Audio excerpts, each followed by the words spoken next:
My name is Ronaldo. I'm 39, and 2 years ago, I made the biggest decision of my life. I moved to the United States. It feels like it was just yesterday, but in reality, it's been a roller coaster of emotions, surprises, and moments I never thought I'd experience. Coming from a middle-class family in India, I always had dreams of going abroad, seeing the world, and making something of myself. I had a good job back home, but the USA was calling. It wasn't just the idea of a better salary or living in a foreign country. It was the idea of possibility. That's what America represented to me. When I first stepped off the plane in San Francisco, I couldn't believe I was actually here. The airport was huge, busy, and filled with people from all over the world. I remember looking around, feeling a mixture of excitement and nervousness. I had no idea what lay ahead of me, but one thing was clear. I had a lot to learn. The first shock came when I tried to order a coffee. Back home, a cup of tea or coffee is simple. You go to the counter, ask for chai, and that's it. But here, when I walked into a Starbucks, I was overwhelmed by the choices. Tall Romeo, Taylor, the Diaz asked. I stood there confused. Just coffee? I said awkwardly, and the people in line behind me started getting impatient. The Diaz gave me a polite smile, but I could tell she was waiting for me to make a proper decision. After a few more questions and some awkward guessing, I finally walked away with a plain black coffee. It wasn't what I expected, and it tasted bitter, but it was my first taste of America. That was just the beginning of my small confusions. Back home, we drive on the left side of the road, but in the US, it's the right side. I remember the first time I sat behind the wheel of a car here. My palms were sweating and my heart was racing. I was so focused on staying on the right side that I missed a stop sign and nearly caused an accident. The guy in the other car honked loudly, throwing his hands up in the air like I just committed a crime. I waved apologetically, but he sped off without acknowledging me. Welcome to driving in America. I had rented a small apartment just outside the city. It wasn't much, barely enough space for me and my suitcase. I remember looking around that first night thinking, is this really it? Is this what I left home for? The apartment felt cold and empty, nothing like the warm, bustling home I had back in India. Back home, there was always someone around. My parents, my sister, even neighbors who just dropped by for a chat. Here, it was silent. I could hear the hum of the fridge and the occasional car driving by, but that was it. For the first time in my life, I was truly alone. The next few weeks were a whirlwind of trying to figure out how to live here. Everything seemed so expensive. I was used to bargaining at Ronaldo Gets Back Home, but here, prices were fixed and they were high. I remember walking into a grocery store and staring in disbelief at the price tags. A loaf of bread cost nearly $5.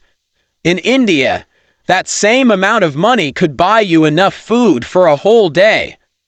I quickly learned that if I wanted to survive here, I had to budget carefully.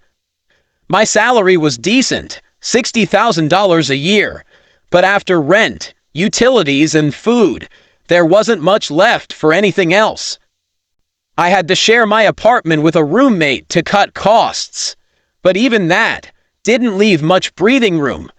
Eating out was a luxury. A simple meal at a restaurant could easily cost $20 to $30, And don't even get me started on the tipping culture. In India, you leave a small tip if you're really happy with the service. But here, tipping is expected, and it's usually 15 to 20%. The first time I went out to eat, I didn't leave a tip because I didn't know, and the waiter gave me a look I'll never forget. I felt terrible once I realized my mistake. But it was a learning experience. Speaking of learning, my English was tested in ways I didn't expect. I had always been confident in my English skills. After all, we spoke English in school, and I thought I had a good handle on it. But American English, that was something else. People here speak fast, really fast, and they use slang that I'd never heard before. "What's up?" someone asked me in the office on my first day.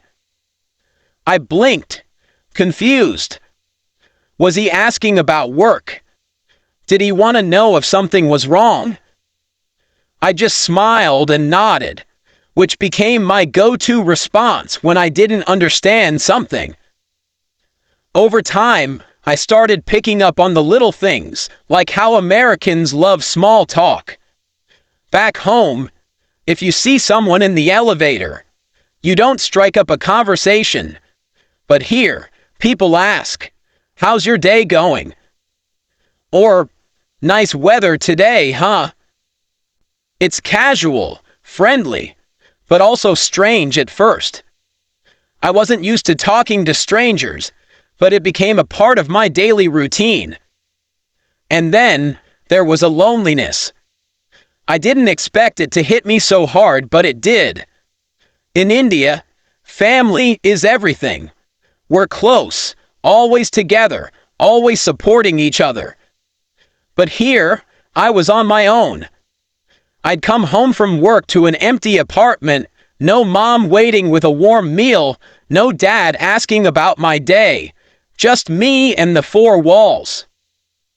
I'd call home, of course, but it wasn't the same. My parents were proud of me, but I could hear the concern in their voices. They'd always ask, "Are you eating well? Are you okay?" And I'd say yes, but deep down, I wasn't sure. There were days when I questioned my decision. Was this really what I wanted? To be thousands of miles away from home, struggling to make ends meet, learning a new culture, and trying to fit in. It wasn't easy. But every time I thought about giving up, I reminded myself of why I came here in the first place. I came for a better life, for opportunities, for a chance to prove myself. Things started to change when I made my first friend, Adam. He worked in the same office as me, and one day he invited me to lunch. I was hesitant at first. Back home, you don't just go out with people you barely know. But I went, and it turned out to be one of the best decisions I made. Adam introduced me to other people, helped me understand the American way of life, and even taught me some slang. He made me feel less like an outsider and more like I belonged. As time went on, I started to find my rhythm. I learned how to navigate the city, how to budget my money, and how to cook my own meals. I even started to enjoy the little things, like walking through the park or grabbing a coffee on a lazy Sunday morning. There were still tough days, of course. Days when I missed home so much it hurt. But slowly, I was building a new life here.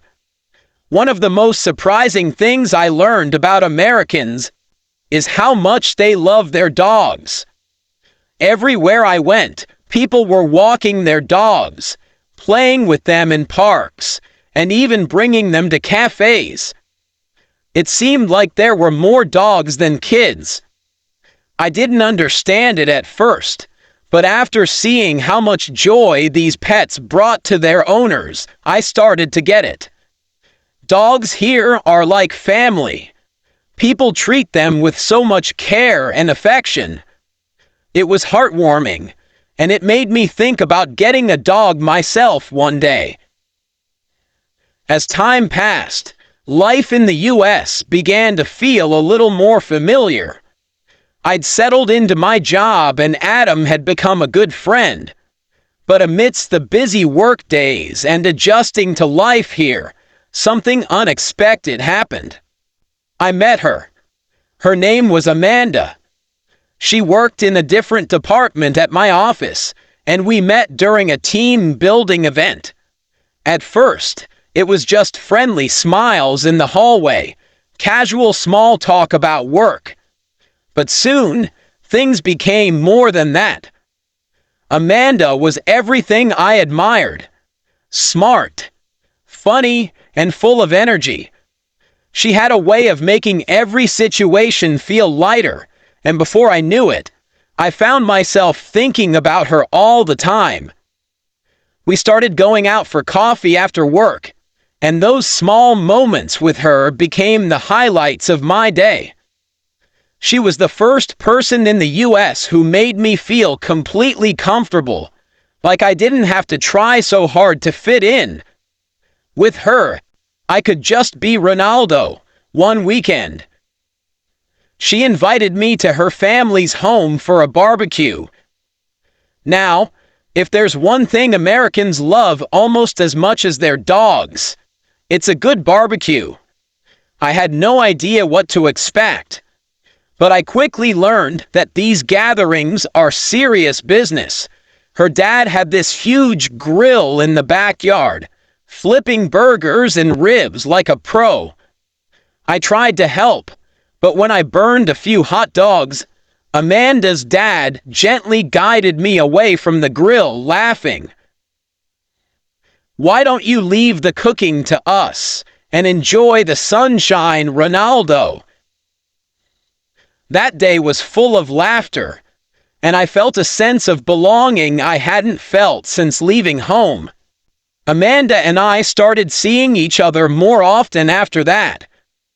It was my first real relationship in the U.S., and things were going great until they weren't. You see, Amanda and I came from different worlds. I was still adjusting to life in America, trying to balance my roots with the new culture around me. Amanda, on the other hand, had grown up here. She didn't fully understand the weight of my family's expectations, or the guilt I sometimes felt for leaving them behind.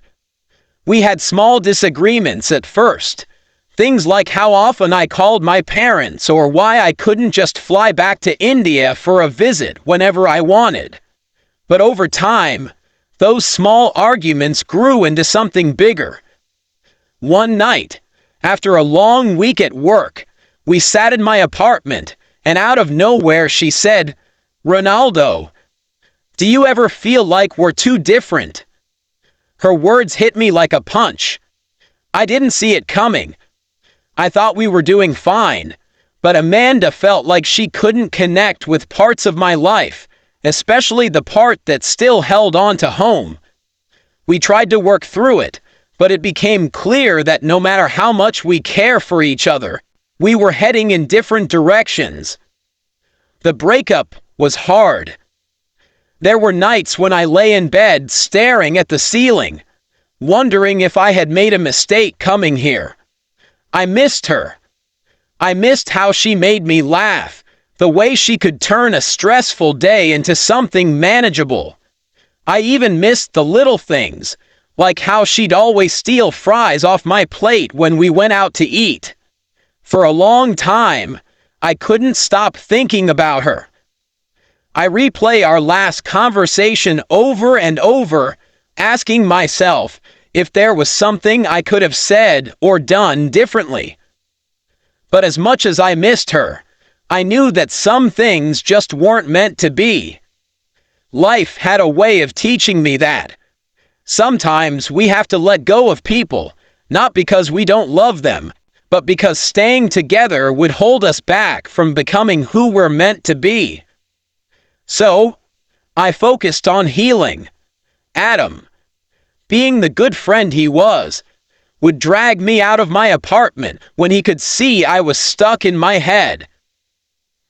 "You need to live a little, man," he'd say, practically pushing me out the door to grab a beer or watch a game at the bar. I didn't drink much, but it was good to be around people, to laugh at stupid jokes and forget my worries for a while. One night, after a couple of drinks, Adam and I were walking home when he started imitating my Indian accent in a ridiculous way. "Oh, Ronaldo, please tell me how to make the best curry," he said, in a voice that was so exaggerated, I couldn't help but burst out laughing. I laughed so hard, I nearly tripped over the sidewalk. It felt good to laugh again, to let go of some of the heaviness I'd been carrying. Funny moments like that became my saving grace. Like the time I tried to make an Indian dish called samosas for Adam and our friends. I thought it would be nice to introduce them to some of my culture, but halfway through, I realized I'd added way too much chili powder. When Adam took his first bite, his eyes bulged and his face turned red. "Dude, are you trying to kill me?" he gasped, chugging water. Everyone burst out laughing, and even though my cooking was a disaster, that night became one of my favorite memories. On the work front, things were steady. I was getting better at handling my responsibilities, and my confidence in my English was improving. But every now and then, I'd still get thrown off by some American phrases. Once during a meeting, my boss said, "Let's circle back to that later." I nodded, but I had no idea what circle back meant. Later, I found out it just meant to return to the topic. It's funny how the smallest phrases can make you feel like an outsider, but over time, I learned to laugh at these moments, rather than feel embarrassed. Mistakes are just part of learning. After all, traveling around the U.S. was another adventure. One weekend, I decided to take a solo trip to New York City. Everyone always talks about how it's the city that never sleeps, and they weren't lying. The moment I stepped out of the subway in Times Square, I was hit with a wave of noise, lights, and people. It was overwhelming and exciting all at once.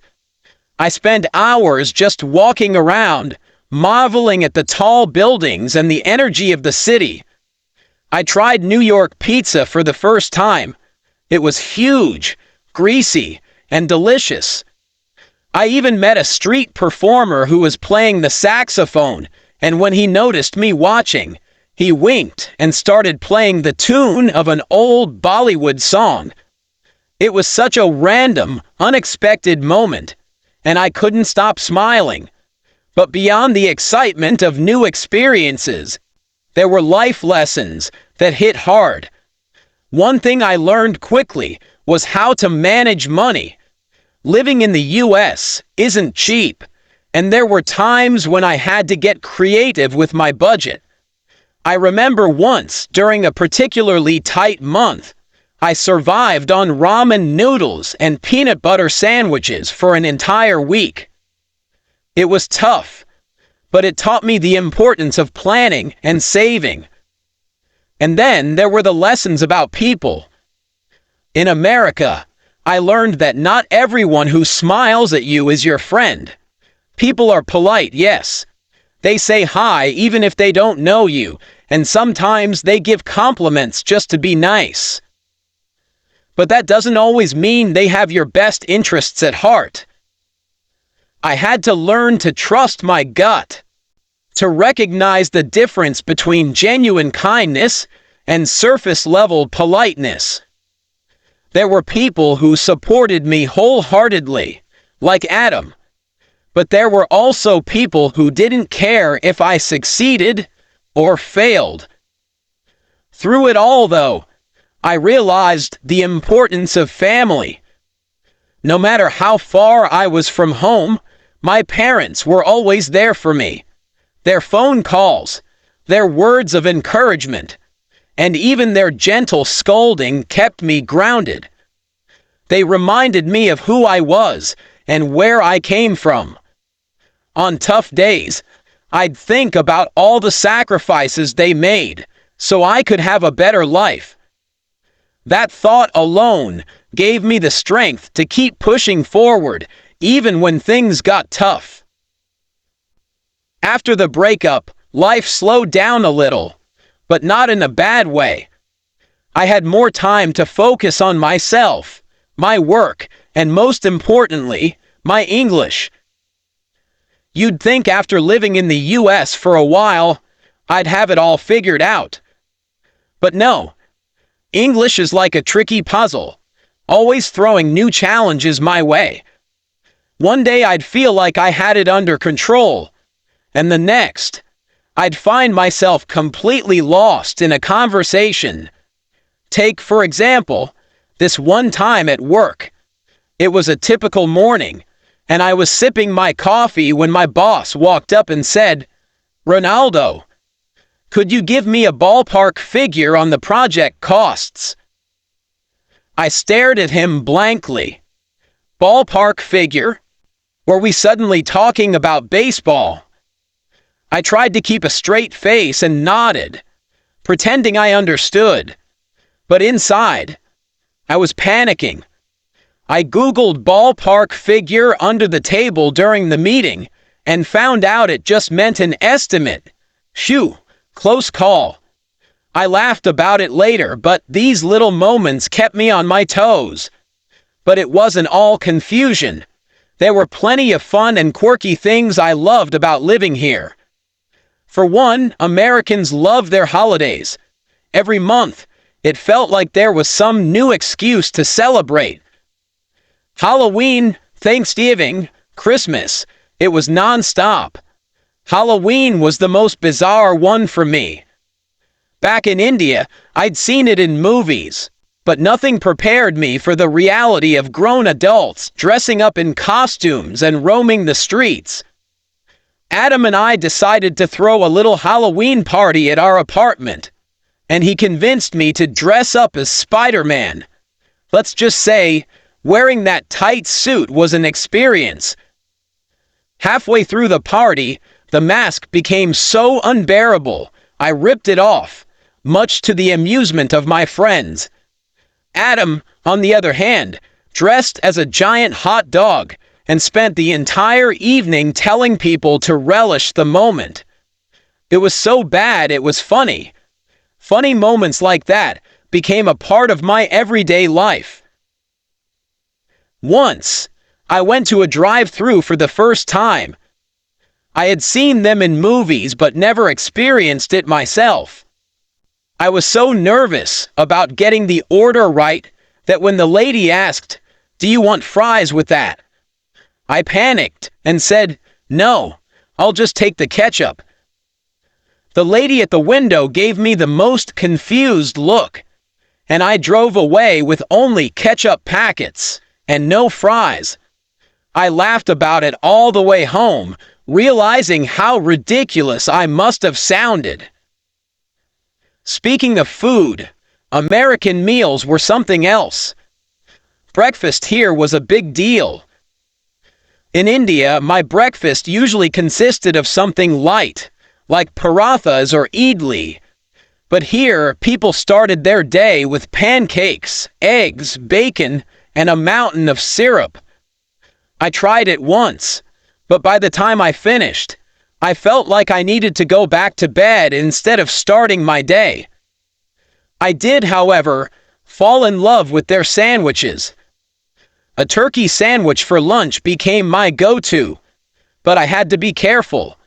The portions here were massive. I couldn't believe how much food they served, and sometimes I'd end up with leftovers for dinner. Life in the US wasn't just about funny moments and food, though. It taught me some hard lessons, too. One of the most unexpected things I learned was how lonely it could feel, even in a country full of people. You'd think that with all the friendliness, people saying hi on the street, neighbors waving, colleagues asking how your weekend was, I'd never feel alone. But sometimes, the polite greetings didn't go beyond that. They were just that. Greetings. It wasn't the deep connection I craved. There were nights when I'd come back to my apartment, sit on the couch, and feel this wave of homesickness hit me. I'd call my parents sometimes just to hear their voices, and it would help. But other times, I just had to sit with that feeling and remind myself that this was all part of the journey. One thing that helped pull me out of those lonely moments was a dog. Not my dog, unfortunately, but Adam's dog. A golden retriever named Max was this big, fluffy ball of joy who'd run around our apartment like he owned the place. Adam traveled a lot for work, and whenever he was away, Max stayed with me. I never thought of myself as a dog person, but Max had a way of lifting my spirits. He'd plop down next to me on the couch, his head resting on my lap, and just stare at me with those big puppy eyes. Sometimes I'd talk to him like he was my therapist. Max, you won't believe the kind of day I had. And he'd just listen, wagging his tail like he understood every word. It's funny how much comfort a dog can bring, and I realize why there seem to be more dogs than kids here. People found joy in them, and honestly, so did I. Then came one of the biggest learning curves of my life, dating. After Amanda, I didn't think I'd dive into the dating world so soon, but life had other plans. I decided to try out this thing called online dating. Everyone was talking about apps like Tinder and Bumble, so I thought, why not?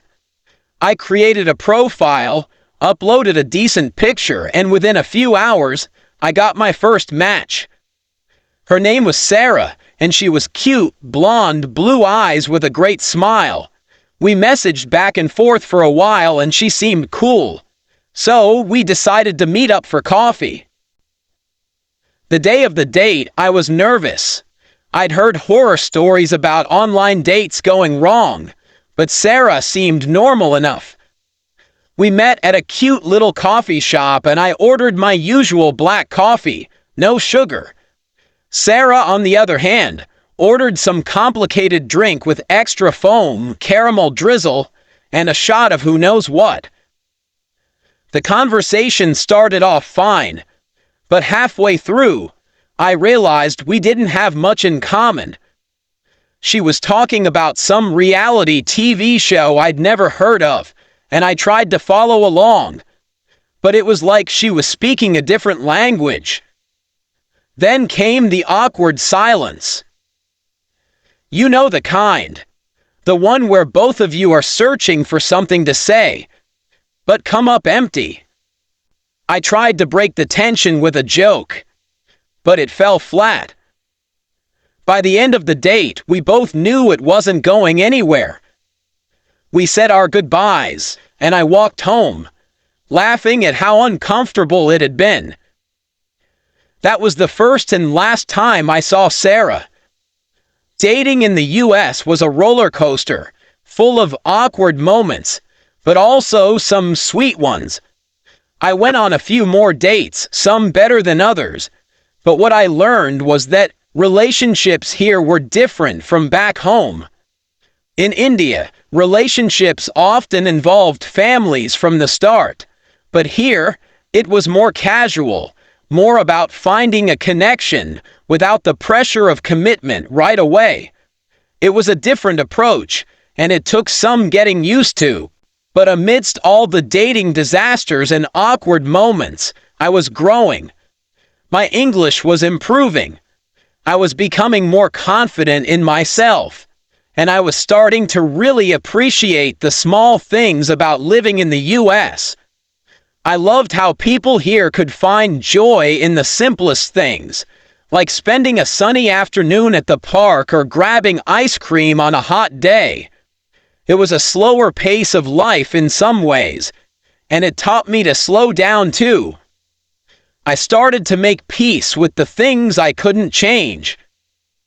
I'd still think about Amanda sometimes, wondering what she was up to, but I didn't feel that sharp pain of missing her anymore. Instead, I'd think back on our time together with a smile, grateful for the good memories. One day, as I was walking Max through the neighborhood, I bumped into an old man named George. He was probably in his 70s with a wrinkled face and a kind smile. He waved at me and said, "You're the guy with the funny accent, right?" I couldn't help but laugh. I guess my accent hadn't faded as much as I thought. We started chatting, and George told me stories about how he'd traveled the world when he was younger. He'd been to places I could only dream of: Europe, South America, even India. We talked for a while, and before I knew it, Max and I had a new walking buddy. Every evening after that, George would join us on our walks, sharing his life stories. It was a reminder that no matter where you are, you can always find connections, sometimes in the most unexpected places. As the months passed, I found myself more settled into my new life in the USA. The days flowed into weeks, and I grew fond of the little quirks that made living here special. I had mastered my daily routine, waking up early to take Max for a run before heading to work. The mornings were crisp, and I loved how the rising sun painted the sky in shades of pink and orange. It felt like the world was waking up with me, and I would take a moment to breathe it all in at work. My confidence continued to grow. I started participating more in meetings, sharing my ideas, and even cracking a few jokes, though sometimes they landed better than others. My colleagues had grown accustomed to my sense of humor, and I often caught them chuckling at my accents and occasional mispronunciations. "Ronaldo, you need to start a podcast." One of my coworkers joked during lunch one day. I laughed, but secretly thought, maybe one day. My friendship with Adam deepened too. He had become like family to me. One weekend, we decided to take a road trip to the Grand Canyon. It was a spontaneous decision, and we both needed an escape from the city. We loaded up the car with snacks, music, and Max, and off we went. The drive was filled with laughter and playlists that ranged from classic rock to Bollywood hits. I made Adam listen to my favorite songs, and he pretended to enjoy them, making funny faces when I sang along. When we finally arrived at the Grand Canyon, I was awestruck. The sheer size and beauty of it took my breath away. It felt like a scene from a movie, with the sun casting golden hues over the red rocks. We hiked along the trails, snapping pictures and marveling at the views. In that moment, I felt grateful for my journey. The struggles, the laughter, the friendships, and even the heartbreaks. They had all led me to this beautiful place. As we stood at the edge of the canyon, I took a deep breath, feeling the wind on my face. "You know, Ronaldo," Adam said, "we're lucky to experience moments like this. It's what life is all about." I nodded in agreement. I thought about everything I had learned in the past year, about resilience, connection, and the importance of embracing each moment. Returning to the city, I carried that sense of gratitude with me. I had learned to appreciate the little things, like sharing a meal with friends or watching the sunset from my apartment balcony. My English was improving, and I began thinking about how I could help others who were on the same journey I had been on. One night, as I sat on my couch with Max curled up next to me, an idea struck me. What if I started a YouTube channel to share my experiences and help others learn English? I had seen so many channels dedicated to teaching English, but I wanted to add my unique perspective. The funny moments, the struggles, the lessons learned along the way. The next day, I created my channel and started filming my first video. I talked about my journey to the USA, the cultural differences I encountered, and even shared some of the funny moments I'd experienced along the way. I poured my heart into the video, hoping to inspire others who felt lost or overwhelmed, just like I had felt when I first arrived. To my surprise, the video resonated with many people. Comments began pouring in, with viewers sharing their own stories and thanking me for my honesty. I felt a sense of purpose. This was what I was meant to do. With each new video, I gained more followers and felt a growing community around me. I was no longer just a boy who moved to the USA. I was a storyteller, a friend to those navigating their own paths. Eventually, my channel took off. I found joy in creating content that was not just educational, but also entertaining. I incorporated humor, sharing embarrassing stories and the things I still struggle with, like navigating social situations or ordering food. I brought my viewers along on my adventures, whether it was trying a new food or exploring a new city. Through it all, I never forgot the importance of connection.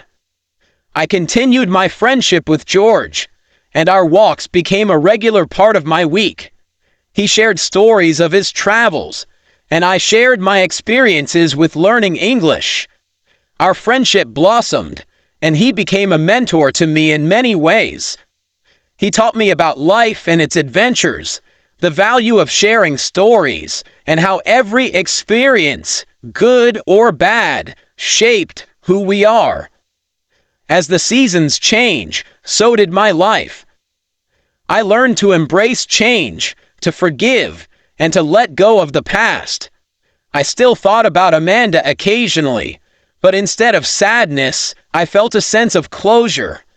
I was grateful for the love we shared, and the lessons it taught me about relationships and myself. One evening, as I sat in my favorite cafe with a warm cup of coffee, I reflected on my journey.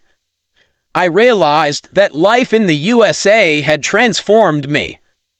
I had learned to be more open, more resilient, and most importantly, to cherish the connections I made along the way. I felt proud of how far I'd come, from the boy who arrived with uncertainty to the young man who found his voice and purpose. In that moment, I made a promise to myself.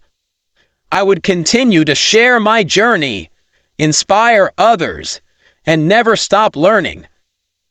I understood that life would always be a series of ups and downs, but each experience was an opportunity for growth. With Max by my side and a world of possibilities ahead, I felt ready to embrace whatever came next. And so, as the sun began to set, casting a warm glow over the city, I smiled, knowing that my journey was just beginning.